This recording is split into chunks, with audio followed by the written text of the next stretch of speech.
আপোনালোকে জানে ভগৱান শ্ৰীকৃষ্ণ শৈশৱৰ পৰম বন্ধু দামোদৰ বিপ্ৰ দুয়োজনে একেলগে ঋষিৰ গৃহত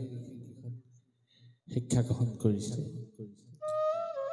আৰু কালক্ৰমত দুয়োজনৰ জীৱন পদ্ধতি পৃথক পৃথক হোৱা দেখা গৈছে। শ্ৰীকৃষ্ণ দ্বাৰকাৰ ৰজা আৰু জগতৰ ঈশ্বৰ হিচাপে প্ৰকাশ্যমান হৈছে আৰু তেওঁ পৰম ভক্ত বান্ধৱ দামোদৰ বিপ্ৰ সেই সময় একেবাৰে দৰিদ্ৰ ব্যক্তিজনলৈ অৱনমিত হৈছে। বিপ্ৰ দামোদৰে এনে এটা দৰিদ্ৰ জীৱন অতিবাহিত কৰিছিল। অন্ন বস্ত্ৰ বাসস্থান তেওঁ জীৱনৰ বাবে প্ৰত্যাহ্বান হৈ পৰিছে। এদিন পত্নীয়ে তেওঁক ক'লে, হে স্বামী, দ্বাৰকা ৰজা যদি শ্ৰীকৃষ্ণ তোমাৰ পৰম বন্ধু, তুমি কৃষ্ণৰ ওচৰলৈ যাত্ৰা কৰা। বিপ্ৰ দামোদৰে দ্বাৰকালৈ যাত্ৰা কৰিছে। এয়া দামোদৰ বিপ্ৰৰ দ্বাৰকা যাত্ৰা।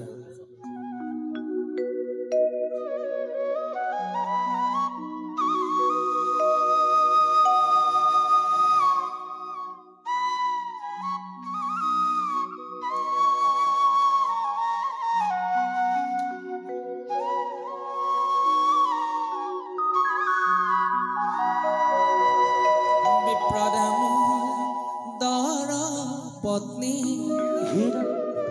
বোলে শুনা প্ৰাণ স্বামী, আমি অতি দৰিদ্ৰ ব্ৰাহ্মণ,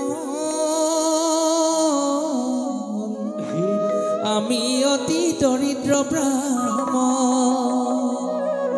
ঘৰে ঘৰে ভিক্ষা মাগি কটাই আছো দিন ৰাতি, ঘৰে ঘৰে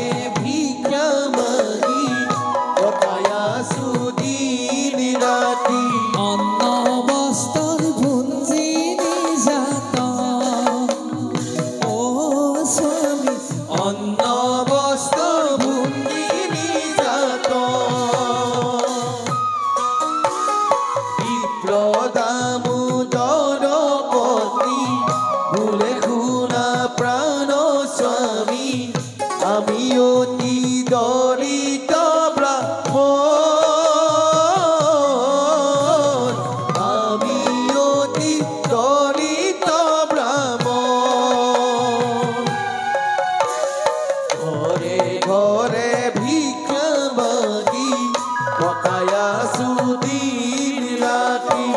ঘৰে ঘৰে ভিক্ষা মাগি কটাই আছো দিন ৰাতি, অন্ন বস্ত্ৰ ভুঞ্জি নিজাত,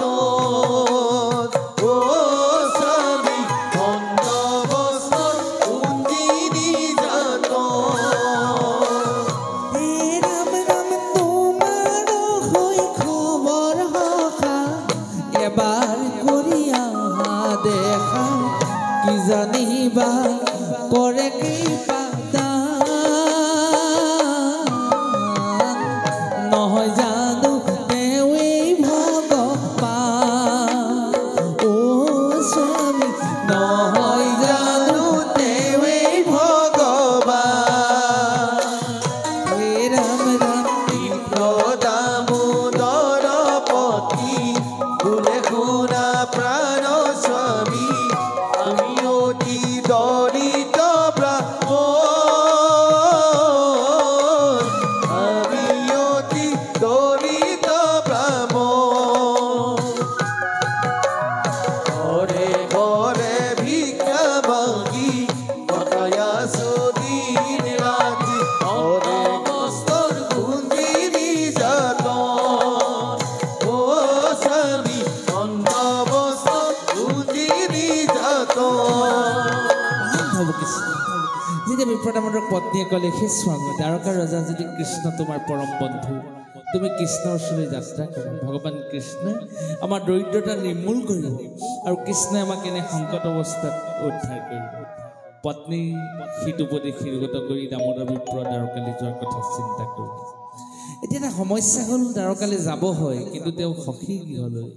পৰম বান্ধৱ ভগৱান কৃষ্ণৰ গৃহলৈ সুদা হাতখনলৈ কেনেকৈ যায়? তেতিয়া তেওঁ নিজৰ পত্নীক কৈছে, ব্ৰাহ্মণীৰ বাক্য শুনি বিপ্ৰই বুলিলা বাণী, ব্ৰাহ্মণীৰ বাক্য শুনি বিপ্ৰই বুলিলা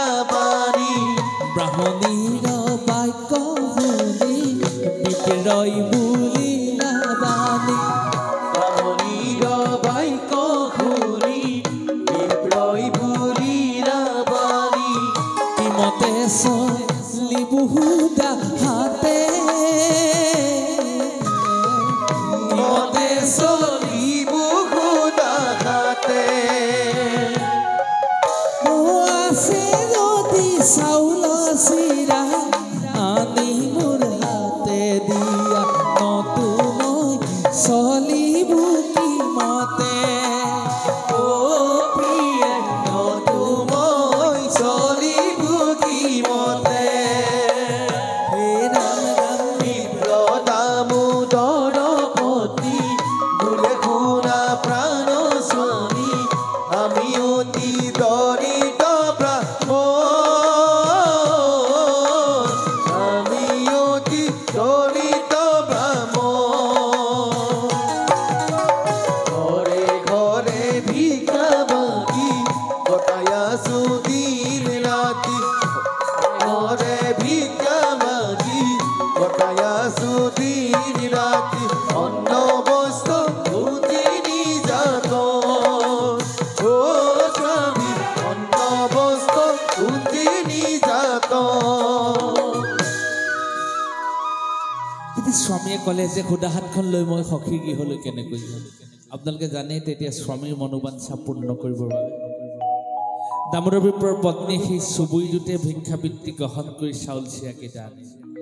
স্বামীৰ অৱচন শুনি ব্ৰাহ্মণীয়ে দিলে আনি খুজি মাগি দিলে যতনা তাকে লৈ দামোদৰ অতিৰংগ মনে দ্বাৰকান গড়ে চলি যা আৰু কেইটামান ব্যৱস্থা কৰি দিলে বাটলাখুটি যিকেইটা লাগিব কাণীৰ টুপুলি আনি দিলা বান্ধি বামনীয়ে দিলে যতনাই তাকে লৈ দামোদৰ অতিৰংগ মনে দ্বাৰকান গড়ে চলি যা দামোদৰ বিপ্ৰ দ্বাৰকালৈ যাত্ৰা কৰিলে বৰ আনন্দ কৃষ্ণৰ সান্নিধ্য পাব কৃষ্ণৰ চৰণ সেৱা কৰিবলৈ পাব ওহে বিপ্ৰজাই দ্বাৰকান গড়ে হে বিপ্ৰজাই দ্বাৰকান গড়ে ও হে বিপ্ৰজাই দ্বাৰকান গড়ে হে বিপ্ৰজাই দ্বাৰকান গড়ে ও বিপ্ৰজাই দ্বাৰকান গড়ে হে বিপ্ৰজাই দ্বাৰকান গড়ে ও হে বিপ্ৰজাই দ্বাৰকান গড়ে হে বিপ্ৰজাই দ্বাৰকান গড়ে ধন জন বিচাৰিয়া কৃষ্ণৰ গড়ে হে বিপ্ৰজাই দ্বাৰকান গড়ে ও হে বিপ্ৰজাই দ্বাৰকান গড়ে হে বিপ্ৰজাই দ্বাৰকান গড়ে ধন জন বিচাৰিয়া কৃষ্ণৰ গড়ে হে বিপ্ৰজাই দ্বাৰকান গড়ে হে বিপ্ৰজাই দ্বাৰকান গড়ে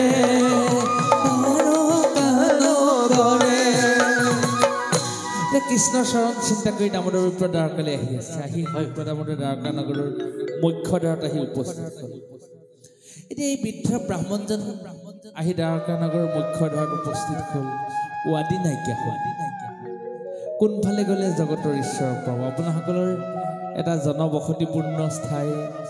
নামতি চাৰিআলি এতিয়া নামতি চাৰিআলিতে আমাৰে ৱাদি নাইকিয়া হ'ল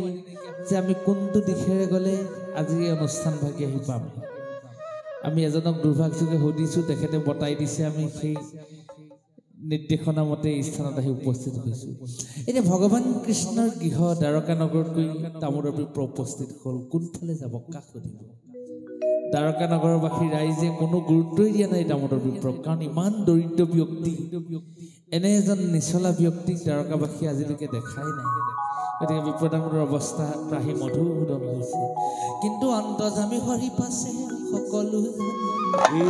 বান্ধৱ আহিছে বুলি আগুৱাই আহিলা আমি ভাবি লৈছোঁ আমাৰ আদিত্য ভাইটি যেনিবা দামোদৰ বিপ্ৰ আহি দ্বাৰকা নগৰৰ মুখ্য দ্বাৰত আহি উপস্থিত প্ৰভুৱে নিজে জানিলে তেওঁক বিচাৰি তেওঁ পৰম বন্ধু আহি সেই স্থানত উপস্থিত হৈছে বিপ্ৰ দামোদৰক আপোনালোকে জানে ভগৱানে কি কৰিলে যাই বিপ্ৰ দ্বাৰকা নগৰী পাইলা বিপ্ৰ দ্বাৰকা নগৰী যাই বিপ্ৰ দ্বাৰকা কছৰী পাইলা বিপ্ৰ দ্বাৰকা নগৰী পাইলা বিপ্ৰ দ্বাৰকা নগৰী পাইলা বিপ্ৰ দ্বাৰকা নগৰী ভগৱানে কি কৰিলে ভগৱানে কৃষ্ণই বহুত দূৰৰ পৰা দেখিলে তেওঁ বৰ দুচাৰি তেওঁ বান্ধৱ আহিছে কৃষ্ণে যে নকৰিলে আদৰ হে বিপ্ৰ শৈশৱৰ সখা মোৰ বিপ্ৰ দামোদৰ শৈশৱৰ সখা মোৰ বিপ্ৰ দামোদৰ দ্বাৰকা কৌশলী পাইলা বিপ্ৰ দ্বাৰকা নগৰী কৃষ্ণে যে নকৰিলে উৎসৱৰ সখা মোৰ বিপ্ৰ দামোদৰ শৈশৱৰ সখা মোৰ বিপ্ৰ দামোদৰ শৈশৱৰ সখা মোৰ বিপ্ৰ দামোদৰ এই ভগৱান কৃষ্ণই কি কৰিলে তেওঁ জগতৰ ঈশ্বৰ শ্ৰীকৃষ্ণই কি কৰিলে পাৱ ধুৱাই কৃষ্ণদেৱে পদজল বহিবা কলা গীতাংগ স্বৰ্ণ আসন দিলা জগতৰ ঈশ্বৰে এই দিন দৰিদ্ৰ ব্যক্তিজনক চৰণ ধুৱাই দিলে আৰু চৰণ ধুৱাই পদজল প্ৰভুৱে শিৰত ল'লে আৰু তেওঁ কাহানি সোণ দেখি পোৱা নাই গতিকে সেইজন ব্যক্তি কি কৰিলে বহিবা কলা গীতাংগ স্বৰ্ণ আসন দিলা সোণৰ আসনত বহিবলৈ দিলে তেতিয়া দামোদৰ বিপ্ৰই ভাবিছে মই মানুহটো স্বাভাৱিক হৈ আছে নাই তেওঁ যেন সপোন দেখিছে বিপ্ৰে যেন দেখিল সপোন হে কৃষ্ণ তুমি সম বন্ধু মোৰ হৈব আৰু কৃষ্ণ সম বন্ধু মোৰ হৈব আৰু যায় বিপ্ৰ দ্বাৰকা কৌশলী পাইলা বিপ্ৰ দ্বাৰকা নগৰী কৃষ্ণ যেন কৰিলে আদৰ শৈশৱৰ সখা মোৰ বিপ্ৰ দামোদৰ শৈশৱৰ সখা মোৰ বিপ্ৰ দামোদৰ বিপ্ৰ দামোদৰ এহিমতে বিপ্ৰদেৱ দ্বাৰকাত বঞ্চিলা কৃষ্ণৰ সান্নিধ্য পাই আনন্দ মিলিলা গুৰু গৃহ নানা কথা আলোচ্য কৰিলা বিপ্ৰৰ গাহস্থ কথা কৃষ্ণে নুশুনিলা এতিয়া ভগৱান কৃষ্ণৰ যেতিয়া বিপ্ৰদামোদে সান্নিধ্য লাভ কৰিলে দামোদৰ বিপ্ৰ পৰম আনন্দ হ'ল তেওঁ যি ভাবিছিলে কৃষ্ণৰ ওচৰলৈ আহিব দিন কৃষ্ণৰ লগত কথা বতৰা হ'ব আৰু কৃষ্ণৰ লগত দেখা সাক্ষাৎ কৰি নিজৰ প্ৰয়োজনীয় কথাকেইটা প্ৰভুৰ লগত পাতিব সেৱা সৎকাৰ জনাব আৰু ঘৰলৈ গুচি যাব কিন্তু ভগৱান কৃষ্ণই দেখোন তাতকৈ বহু বেছি কৰিলে ইমান মৰম কৰিছে কৃষ্ণই সেই নিচলা ব্যক্তিজনৰ পদজল তেওঁ শিৰত লৈছে ভৰি ধুৱাই দিছে পদজল শিৰত লৈছে বহিবলৈ স্বৰ্ণ আসন দিছে আৰু থাকিবলৈ তেওঁ সোণৰ অট্টালিকাত তেওঁক থাকিবলৈ দিছে সোণৰ সিংহাসনত বহিবলৈ দিছে তেওঁ যিটো কল্পনাই কৰিব পৰা নাই তেতিয়া তেওঁ ভাবিছে বিপ্ৰে যেন দেখিলে সপোন তেওঁ যেন সপোনহে দেখিছে তেওঁ তথাপিতো কৈছে হে কৃষ্ণ তোমাৰ সম বাৰু আৰু মোৰ কোন হ'ব এতিয়া এদিন দুদিনকৈ বিপ্ৰদামোদৰ কৃষ্ণৰ ঘৰত দিন বাগৰিবলৈ দিলে এতিয়া শ্ৰীকৃষ্ণই দামোদৰৰ লগত বহুখিনি কথা আলোচনা কৰিলে যে হে বিপ্ৰ আমি গুৰুৰ গৃহত যেতিয়া শিক্ষা গ্ৰহণ কৰিছিলোঁ খৰি লুৰিবলৈ গৈছিলোঁ আৰু খৰি লুৰিবলৈ যাওঁতে আমি অটব্য অৰণ্যত গৈ সোমাইছিলোঁগৈ দুপৰ নিশা হৈছিল বৰষুণ দিছিল বতাহ ধুমুহা আহিছিল ব্ৰজপাত পৰিছিল ঢেৰেকনি মাৰিছিল শিলাবৃষ্টি হৈছিল আৰু গুৰুপত্নীয়ে নাহৰ বাতিলৈ আমাক আগবঢ়াই আনিবলৈ গৈছিল এই কথাবিলাক আলোচনা কৰিলে কিন্তু বিপ্ৰদামোদৰ গাহস্থ সংসাৰৰ কথা ভগৱান কৃষ্ণ অতি তাৎপৰ্যপূৰ্ণভাৱে আলোচনা কৰাৰ পৰা বিৰত থাকিল তেতিয়া দামোদৰ বিপ্ৰই ভাবিছে যে প্ৰভুৱে তেওঁ সাংসাৰিক কথা আলোচনা কৰিব তেতিয়া তেওঁ সাংসাৰিক কথা আলোচনা কৰিলে সুবিধা পাই প্ৰভুক ক'ব যে প্ৰভু মোৰ সংসাৰ আছে আৰু সংসাৰখনত মই বৰ অভাৱ অনাটনত ভুগিছোঁ অৰ্থাৎ অন্ন বস্ত্ৰ বাসস্থানে মোক পংগু কৰি পেলাইছে তুমি মোক কিবা এটা দিয়া কাৰণ পত্নীয়ে মোক বহুত আশা কৰি তোমাৰ ওচৰলৈ পঠাইছে কিন্তু দামোদৰ বিপ্ৰক দেখোন ঈশ্বৰে সেই কৃপা কৰা নাই বা সেই সুবিধা দিয়া নাই অন্তৰ্যামী হৰি পাছে সকলো জানে বিপ্ৰৰ চাউল চিৰা জুৰিয়া আনিলা কিন্তু বাৰে বাৰে প্ৰভুৱে সুধিছে তুমি বোলে কি আনিছা দামোদৰ বিপ্ৰই কৈছে মই তোমালৈ একো অনা নাই এতিয়া ভগৱন্তৰ একান্ত শুদ্ধ অংশ, একান্ত শুদ্ধ সেৱক, কিন্তু কৃষ্ণৰ ওচৰত তেওঁ মিছা কথা কৈছে। চাওক, তেওঁ পত্নীগৰাকীক কৈছে, যি এদিন অন্ন গ্ৰহণ কৰি 4 দিন অন্ন গ্ৰহণ কৰিবলৈ নাপায়, তথাপিতো পত্নীক কৈছে, মই কৃষ্ণৰ ওচৰলৈ কি লৈ যাম, মোৰ পৰম সখা, শৈশৱৰ সখা, চাউল চিৰা কেইটামান দিয়া। পত্নীগৰাকীয়ে আৰ ঘৰে তাৰ ঘৰে ভিক্ষাবৃত্তি গ্ৰহণ কৰি স্বামীয়ে কিজানি দুখ পায়, স্বামী কিজানি যাত্ৰা কালত যদি স্বামীৰ যদি কিজানি অকণমান অসুবিধা হয়, স্বামী কিজানি সন্তুষ্ট নহয়, স্বামী সন্তুষ্ট হ'বৰ বাবে কৃষ্ণৰ ওচৰলৈ দিবৰ বাবে তেওঁ চাউল চিৰা কেইটামান সংগ্ৰহ কৰি আনি দিছে। এতিয়া আপোনালোকে জানে বিপ্ৰদামোদৰ আখ্যানে আমাক প্ৰথমতেই কৈছে স্বামী আৰু স্ত্ৰীৰ অমৃতময় প্ৰেম। পতিগৰাকী আইমাতৃ জীৱনৰ প্ৰথম সম্পদ হ'ল নিজৰ স্বামী। স্বামী যেতিয়া সন্তুষ্ট হৈ থাকিব, আইমাতৃগৰাকীয়ে হাততে সৰগ ঢুকি পোৱা নিচিনা আনন্দ লাভ কৰে, হয়নে বাৰু? যেতিয়া শুই উঠি এগৰাকী আইমাতৃয়ে নিজৰ স্বামীৰ সন্তুষ্টিৰ মুখখন দেখিব, তেওঁক আৰু একো নালাগে, পূৰ্ণিমাৰ জোনটো যেন তেওঁ বুকুৰ মাজতে সোমাই আছে, তেওঁ এনে তৃপ্তি লাভ কৰে। গতিকে সেইগৰাকী বিপ্ৰদামোদৰৰ পত্নীগৰাকীয়ে সদায় স্বামীক সন্তুষ্টিৰ কাৰণে পূজা কৰি আহিছে। হে প্ৰভু, তুমি মোৰ স্বামীক সৰ্বপ্ৰকাৰ মংগল কৰিবা, তোমাৰ চৰণ দৰ্শন কৰিবলৈ স্বামী দ্বাৰকালৈ যাত্ৰা কৰিছে, তুমি যেন কৃপা কৰিবা, তুমি স্বামীৰ যাত্ৰা সাফল্যমণ্ডিত কৰিবা। ঈশ্বৰৰ চৰণত নিজৰ স্বামীক অৰ্পণ কৰিছে তেওঁ, আৰু ঈশ্বৰৰ চৰণত ভক্তিৰে তেওঁ স্বামীৰ যাত্ৰা সৰ্বপ্ৰকাৰ মংগল অৰ্থে আইমাতৃগৰাকীয়ে প্ৰভুৰ চৰণলৈ পঠিয়াই দিছে। কিন্তু ভগৱান কৃষ্ণই তেওঁক একো নিদিলে। অন্তৰ্যামী হৰি পাছে সকলো জানিলা, বিপ্ৰৰ চাউল চিৰা আজুৰিয়া নিয়া কৃষ্ণে তাকলৈয়া খাইলে, ৰুক্মিণী দেৱীয়ে আহি হাতত ধৰিলে। কিন্তু ভগৱান কৃষ্ণই জানিলে তেওঁ চাউল চিৰাকেইটা আজুৰি আনিলে আৰু তেওঁক খালে। ৰুক্মিণী দেৱীয়ে হাতত আহি ধৰিলে, প্ৰভু তুমি আৰু গ্ৰহণ নকৰিবা। কিন্তু দামোদৰ বিপ্ৰই একো বুজি নাপালে। ঈশ্বৰৰ মায়া কেনেকৈ বুজি পাব? ব্ৰহ্মা আদি কৰি জীৱজাত কোনোৱে, ব্ৰহ্মাৰ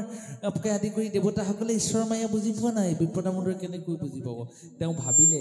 যে প্ৰভুৱে মোৰ চাউল চিৰাকেইটা গ্ৰহণ কৰোঁতে হয়তো আইমাতৃ ৰুক্মিণী দেৱীয়ে মনত বৰ দুখ পাইছে, কাৰণ মই তিনেই নিচলা মানুহ। তেওঁতো তেনেকৈ ভাবিব, গাহস্থ সংসাৰৰ কথা আছে, মায়া আছে, তেওঁ ঈশ্বৰৰ মায়া বুজি পোৱা নাই। তেওঁ নিজৰ পত্নীগৰাকীলৈ মনত পৰিলে, তেওঁতো এগৰাকী পত্নী আছে, তেওঁকো এটা সাংসাৰিক দায়িত্ব দি কৃষ্ণৰ ওচৰলৈ পঠাইছে। সেই দায়িত্ব স্বীকাৰ কৰি অনুধাৱন কৰি প্ৰভুৰ পৰা বিদায় লৈ তেওঁ নিজৰ ঘৰলৈ যাত্ৰা কৰিলে। প্ৰভুক বাৰে বাৰে প্ৰাৰ্থনা কৰিছে, হে প্ৰভু, মই উপলব্ধি কৰিছোঁ মোৰ দুখ হ'ল, মই তোমাৰ ওচৰত যদি ভক্তি বিচাৰিলোঁ হ'লে তুমি মোক কৃপা দিলাহেঁতেন, মোৰ সমস্ত অপৰাধ ক্ষমা কৰা। নিজৰ গৃহলৈ তেওঁ যাত্ৰা কৰিলে। মন দুখে বিপ্ৰদেৱে গৃহে চলি গইলা, জগত ঈশ্বৰে মোক একোটি নিদিলা। জগতৰ ঈশ্বৰে তেওঁক একো নিদিলে। কিন্তু আমাৰ দৰে মানুহবিলাকৰ কি হয়? আমি যদি যেনিবা আদিত্য ভাইটিকে সুধিলোঁ, তুমি মোক আমুক কৰ্মটো কৰি দিবা,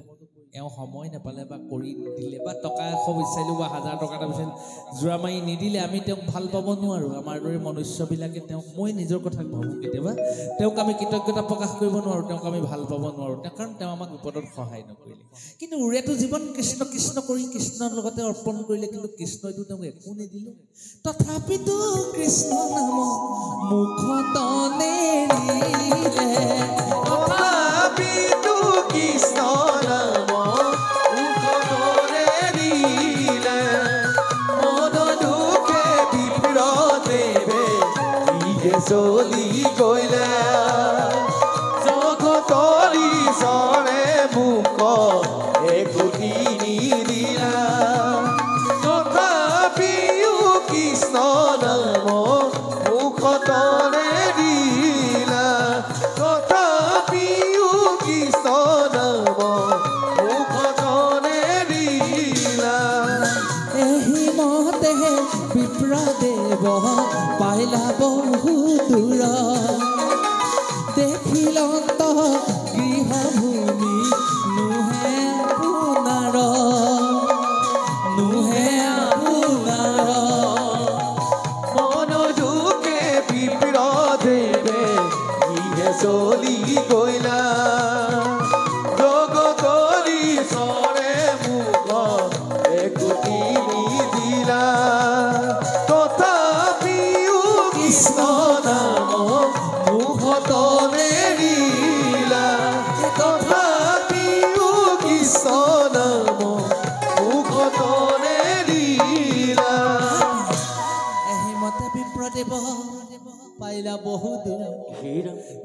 দেখিলন্ত গৃহভূমি নুহে আপোনা সংকটে পৰিলো বুলি প্ৰভুক মাতিলা আমাক লাগিয়া প্ৰভু কিনো কৰা লীলা বিপ্ৰদামতে আমাৰ জীৱনৰ কথা কৈছে সাংসাৰিক কথা কৈছে প্ৰথমতে কৈছে স্বামীক সন্তুষ্ট কৰিবৰ বাবে পত্নীগৰাকীয়ে কৰা ত্যাগ পতিগৰাকী সদী কৰণীয় কৰ্ম যেন আমাক ইংগিত দিছে তাৰ পাছত আহিলে জগতৰ ঈশ্বৰ সৰ্বশক্তিমান সমস্ত জগতৰ সমস্ত বস্তুৰ তেওঁই অধিকাৰী কিন্তু তেওঁ ইমান নিৰহংকাৰী আমি অকণমান কিবা এটা পালেই কাষৰ মানুহজনকে মাতিবলৈ মন নাযায় আমাৰ দম্ভ দৃশ্য অহংকাৰ ৰিপুবিলাকে আমাক বাৰে বাৰে আক্ৰমণ কৰি আমি মদমত্ত হৈ যাওঁ কিন্তু ইমান জগতৰ ঈশ্বৰ হৈ বিপ্ৰদামোদৰৰ দৰে এজন নিচলা ব্ৰাহ্মণক ভৰি ধুৱাই দিলে পদজল হিৰত ল'লে অৰ্থাৎ মানুহক মানুহ জ্ঞান কৰিব জনা ব্যৱস্থাৰে তেওঁ গাহস্থ সংসাৰ তুমি পালন কৰিবা এই নিৰ্দেশনা জগতলৈ তেওঁ পঠাই থৈ দিছে তাৰ পাছত আকৌ আহিলে বিপ্ৰদামোদৰ এহিমতে বিপ্ৰদেৱ পাইলা বহুদূৰ দেখিলন্ত গৃহভূমি নুহে আপোনা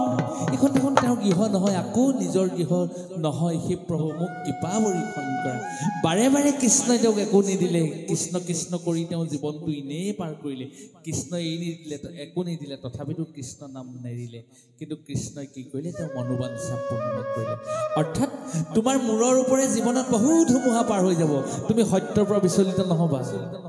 তুমি সত্য বিচলিত নহবা আৰু ঈশ্বৰৰ চৰণৰ পৰা কেতিয়াও ভক্তি নেৰিবা ঈশ্বৰৰ চৰণত অচলা ভকতি থাকিবা তোমাৰ জীৱনত এদিন নহয় এদিন তুমি সফলতা অৰ্জন কৰিবা বিপ্ৰদামোদৰ একখানে আমাক এই কথা বাৰে বাৰে কৈছে অমুকটো নহ'ল বুলি তুমি বক্ৰপথৰ ব্যৱস্থা নকৰিবা তুমি সদায় ঈশ্বৰৰ চৰণত আত্মনিবেদন কৰা ঈশ্বৰৰ চৰণত ভকতি ৰাখা ঈশ্বৰে তোমাক নিৰ্দিষ্ট সময়ত মনোবাঞ্ছা পূৰ্ণ কৰিব হে ৰাম সংকটে পৰিলো বুলি প্ৰভুক মাতিলা আমাক লাগীয়া প্ৰভু কিনো কৰা লীলা আকৌ সেইজন ঈশ্বৰৰ চৰণতে তেওঁ শৰণাপন্ন হ'ল তেওঁক আচৰিত কৰি তেওঁ কুচিত চেহেৰাৰ পত্নীগৰাকী সুৰক্ষী যুৱতীলৈ ৰূপান্তৰ ঘটিলে সন্মুখত বিপ্ৰদামোদৰে দেখিছে প্ৰভুক চিন্তা কৰি থাকিলে এগৰাকী দীপলিপ গাভৰু বোৱাৰীয়ে তেওঁ সন্মুখত আহি তেওঁক প্ৰণাম জনাই কৈছে দাসীৰ হিতে আহে বিপ্ৰৰ ব্ৰাহ্মণী হে স্বামী